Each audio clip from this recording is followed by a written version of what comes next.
this Sunday, Croke Park.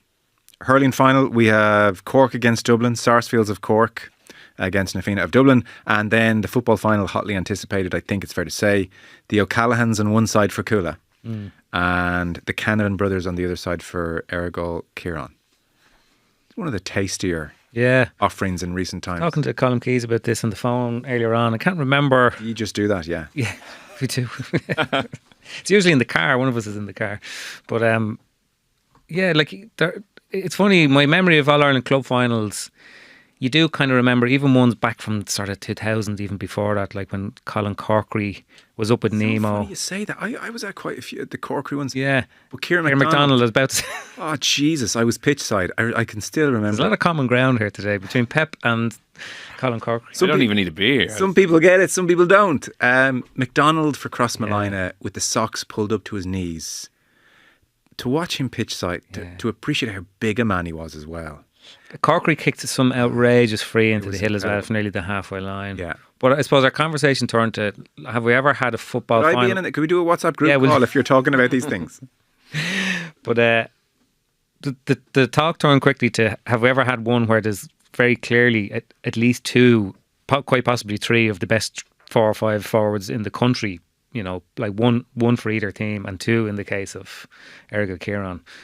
So go on, give us names for people. Well, Con O'Callaghan, I think, is very clearly one of the top forwards in the country, and I mean, you could pick either Canavan. You know what I mean? They were effervescent the last day. Everything went through them. They were one set up the other for a beautiful goal. Yeah, they switch all the time, and they have the same movement. They have a lovely sort of body swerve, and they're very audacious in that they'll always take on goals. And it's become a cliche now, but the new rules should absolutely kind of suit them, you know. And they're going to have some very, very talented Tyrone forwards left on the bench. But Con was incredible for Cuala. Cuala have a bit of a problem in the last 2 games in that they've almost looked home and hosed, and then somehow contrived to let the opposition back into the game with 5 or 6 points in a row. But then Con was out around midfield catching kickouts and stuff like that. He really is kind of all things to all men, you know. So he just wanders out, does he? He kind of does what he wants.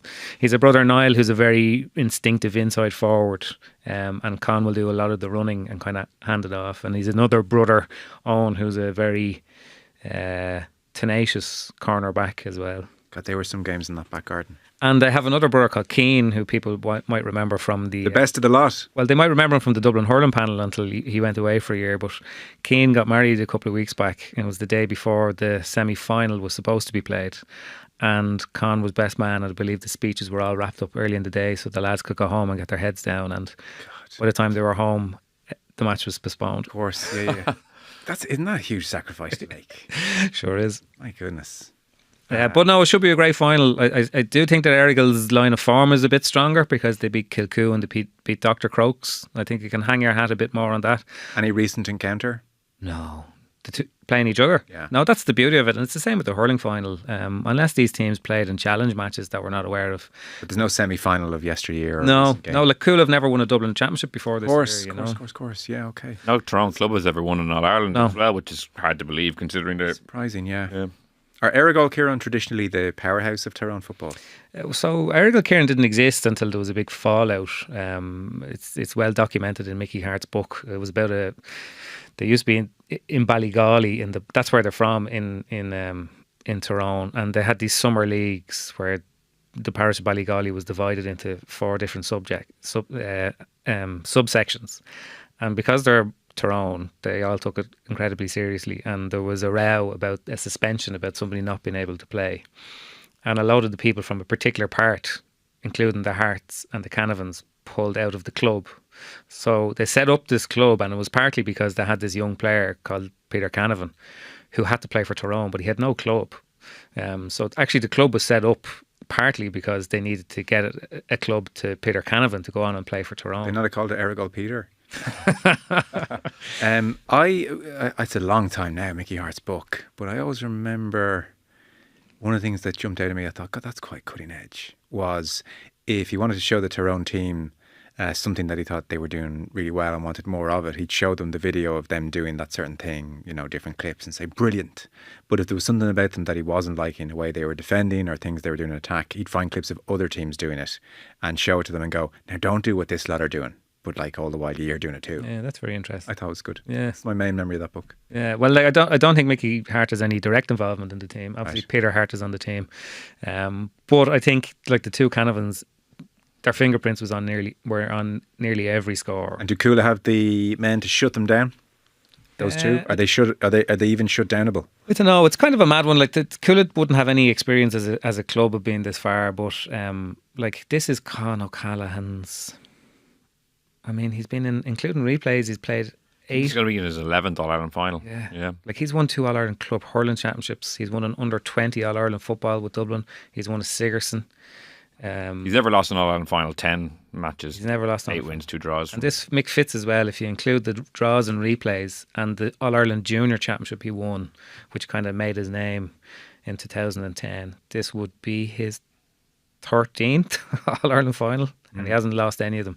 So they have a couple of very sturdy heads, I think, for the big occasion. An interesting bit of history as well. They'd be the second club to win football and hurling All-Irelands after St Finbarrs. After Finbarrs, yeah. So only one club has done it, yeah. The only other player who's won both is Alan Cairns, and he did it for 2 different clubs because he played football for Salthill, Knocknacarra. Is there a dart commission? I presume so. I haven't been talking to my old pals. Surely you get a call now to come in it. You're kind of an honorary member. But I would imagine so. It's a fair it's a fair. Oh, it's a big journey. But it's a fair journey for the team, I suppose, from the point of view that it was a weird thing that happened a few years ago. The Dublin Football Championship used to be too big. You had 32 teams and at least 10 of them were getting trounced by 12 goals. So they decided to make a Senior 1 and Senior 2, effectively an A and a B. So they made it 2 16s, but inevitably towards the bottom of the top division and the bottom of the top division and the top of the lower division, there was some grey area, and whatever metric they used, Cuala ended up down in the Senior 2, and they felt pretty aggrieved about it. And in their first year down there, I think they were beaten in a semi-final.